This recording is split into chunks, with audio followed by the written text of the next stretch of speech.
একবার গৌতম বুদ্ধ একটি গাছের নিচে বসে বিশ্রাম নিচ্ছিলেন, কিন্তু কিছু সময় পর এক ব্যক্তি গৌতম বুদ্ধর কাছে আসে আর কোনো কারণ ছাড়াই বুদ্ধকে নানান গালিগালাজ করতে থাকে।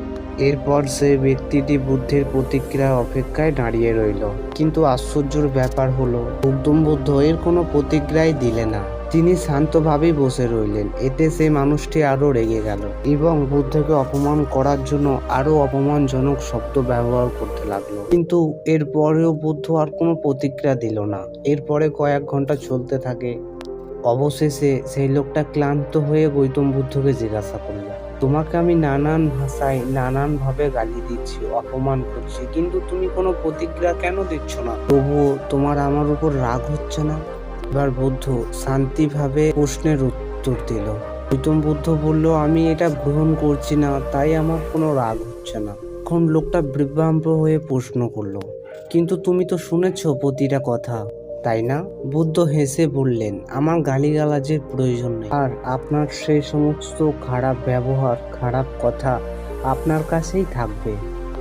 বুদ্ধর মুখে এই কথা শুনে লোকটা আরো বেশি চিন্তায় পড়ে গেল এবং বুদ্ধকে প্রশ্ন করলো যে সেই সব কথা আমি তো আপনাকে বলেছি, তাহলে এটা আমার সাথে থাকবে কিভাবে? এবার বুদ্ধ সেই লোকটাকে হেসে বলল, ধরুন আপনি আমাকে এক হাঁড়ি মিষ্টি দিচ্ছেন আর আমি ওই মিষ্টিটা নিলাম না, তবে মিষ্টিটা কার কাছে থাকবে? লোকটি একটি ভেবে উত্তর দিল যে মিষ্টিটা আমার কাছেই থাকবে। তখন গৌতম বুদ্ধ বলল, ওই মিষ্টিটা তাহলে তুমি কি করবে?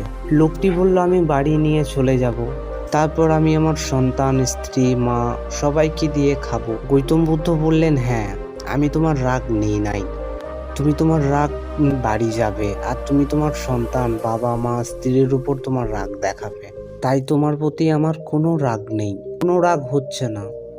এবার ওই ব্যক্তিটি গৌতম বুদ্ধকে বলল, প্রভু, তাহলে আমি আমার রাগকে কিভাবে নিজের বশে আনবো?